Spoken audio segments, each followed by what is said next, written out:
I joined Mobvista 4 years ago. I covered Taiwan, Korea, and Southeast Asia markets. And 1 year ago, I moved from China to Europe and based in London. So I see great difference between the East and the West. And I'm very happy today to also introduce you a little bit more about China. So we will be covering just 3 points. First is some ABCs about Chinese mobile market and opportunities, and also how the mobile ecosystem is like, what are the marketing channels you can utilize in China. And of course, is Mobvista's service, how we can help you during the process of penetrating Chinese market. And China is very big, like Iona mentioned, but how big it is exactly, when we look at the cake, China itself takes more than a quarter of the total game revenues in 2018. It's the leading company in terms of revenue and also the number of players. And what's worth mentioning is that unlike the West, in China, the mobile games is a major force. It accounts for more than 60% of the total revenue. So China is very big, but what makes China really unique compared to other markets? Because you can add up the rest of the world and you see it's bigger than China. But when you look at this, China is actually a market with one unified language, and all the players share the same cultural background. As Yona says, that the effort for Chinese market will be finding the sweet spot, and then the game can be like getting more revenue and more success. And when we look at the split of the devices, in China there are 133.8 million iPhone users. That's 10% of global iOS device. And how many is that?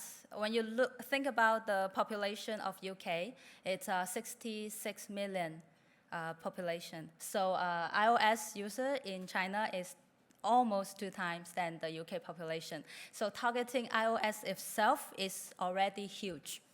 And then there is 556 million Android users. The second point I would like to mention is about mobile payment. China is the most mature market for mobile payment. It has 81.6% of penetration rate. It means that when we wake up, we go to a breakfast stand and we use our mobile phone to scan the QR code and pay. And when we watch a movie on the phone, maybe we'll pay with Alipay or we'll pay with WeChat Pay. When we go to the theater, we will use the mobile phone to buy a movie ticket. So when it comes to games, it actually makes it a habit for us to pay through the mobile phones. So it's much easier for us to pay, much less resistant, or less resistant when we do the payment process. And then when you think about it, why it's so important? Because in the second place that has a high penetration rate is actually Denmark, but the ratio is 40%. Not even half of China. So this is a very important point to consider when you think about the opportunities. And the last point is a bit awkward, because you know that last year there are some new policies for Chinese gaming market. And there's very limited number of publication numbers, ISBN, that are issued by the government to game companies. So there are much less games that are released in the market during last year. This makes the users hunger for really good game. And good games speak the same, the players actually speak the same language. The good games always get the attention. Here's one example. I think you know about this game. It's Total War 3 Kingdoms. It's actually a game on stream, published by a UK developer called Creative Assembly.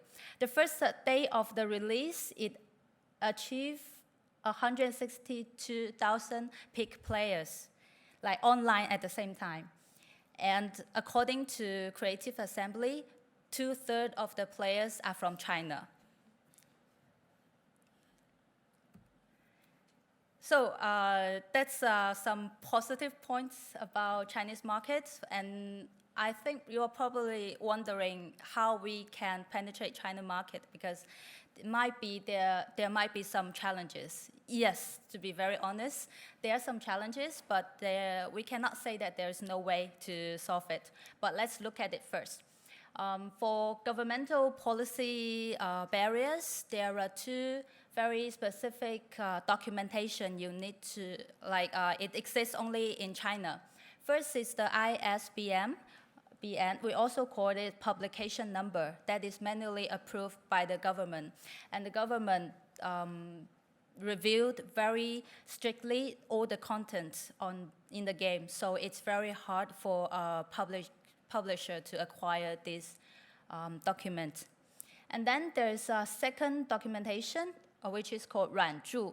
And in English, it means software copyright certificate.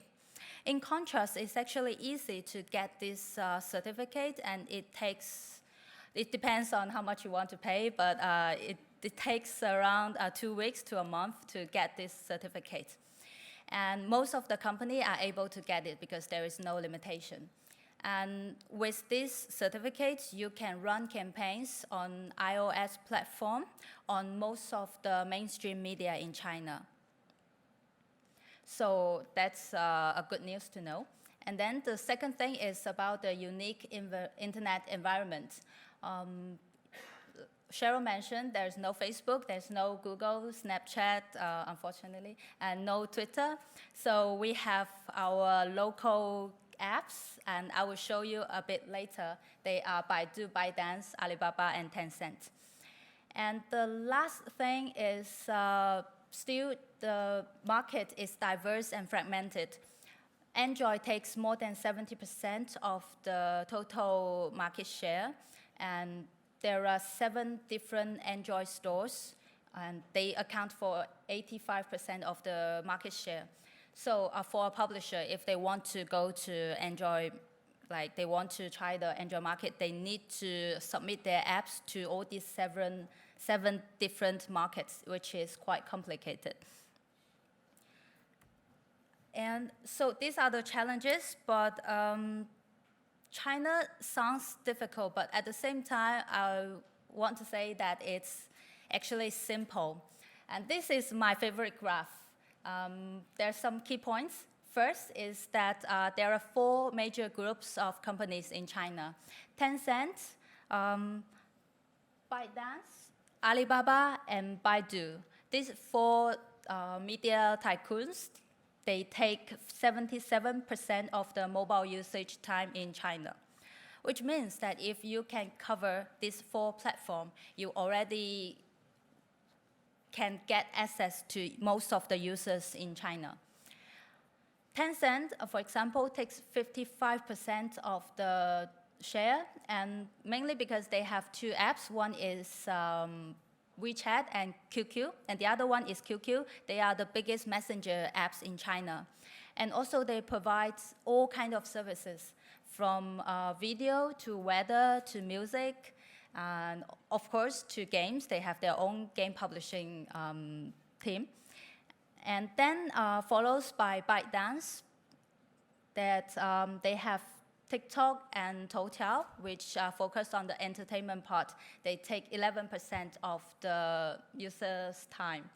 And you can see the third one is Alibaba. Alibaba is the biggest e-commerce platform in China. And they also acquire some apps like Weibo, which is the Chinese Twitter, and Youku to enlarge their business empire. And Alibaba is so strong that maybe some of you already know that Amazon, they have quitted Chinese markets in terms of e-commerce, and they announced it in May. So now it's the world of Alibaba in China. And for Tencent, for Baidu, it takes the 4th place and is the Chinese search engine, Chinese Google. And So I would like to recommend some media that we are already working with, and we see a very positive outcome when it comes to UA campaigns. The first one is ByteDance. Due to its essence, its entertainment, so the audience are actually quite suitable for games. And we have invited today Faye to give us a more detailed introduction about this platform. So let's wait for that. And then the second platform that have been widely used in China is Tencent.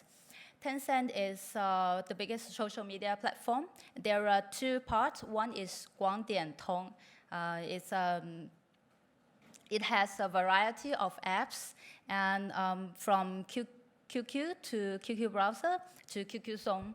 And then there is another part of platform called WeChat. And WeChat itself has all the functions that you can imagine.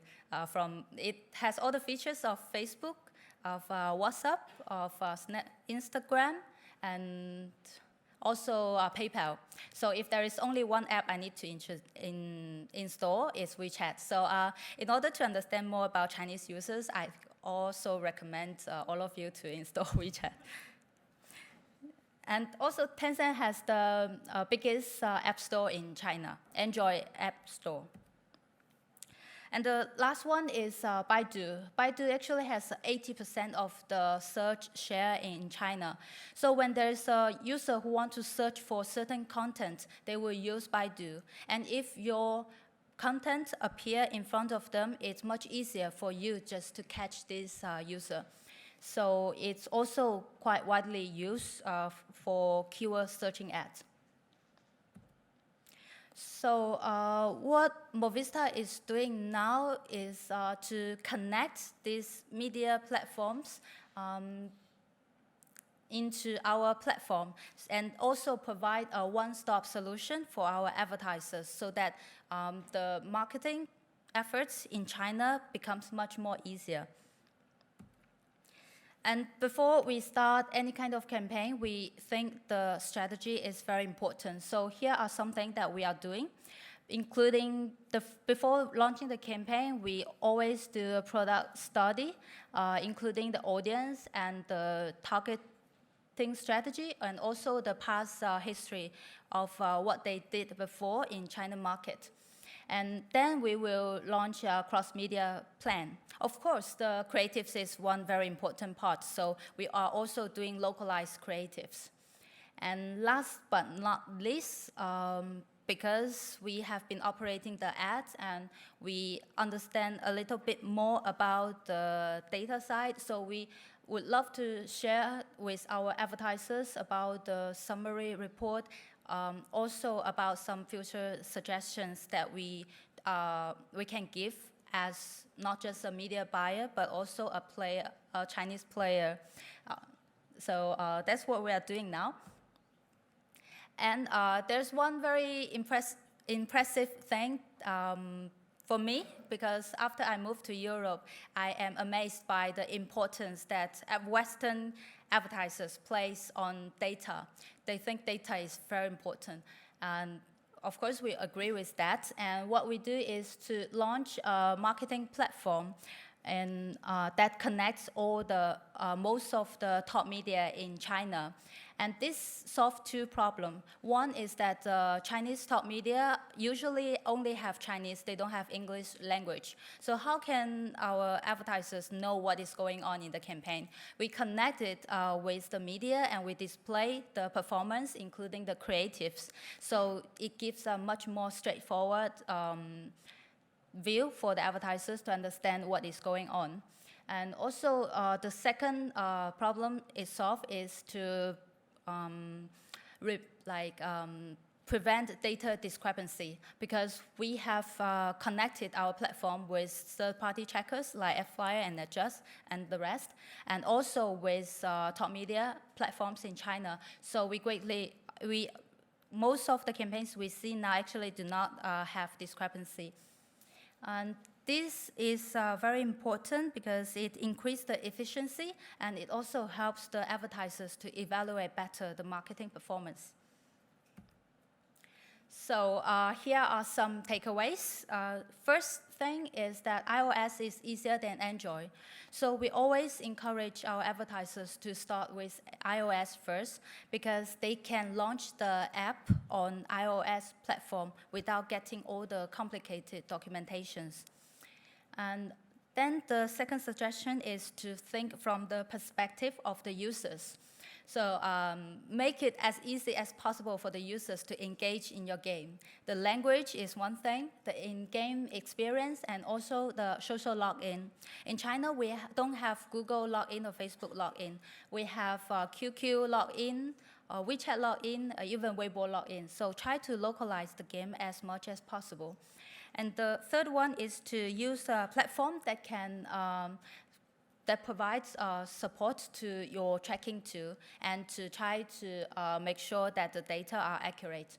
Of course, the last thing is work with local media experts. As I mentioned just now, the platforms in China are in Chinese. So it will be really important to use a local agency to help you provide a media plan and to provide localized creatives and carry out the campaigns efficiently. And so thank you for your time, and that's all.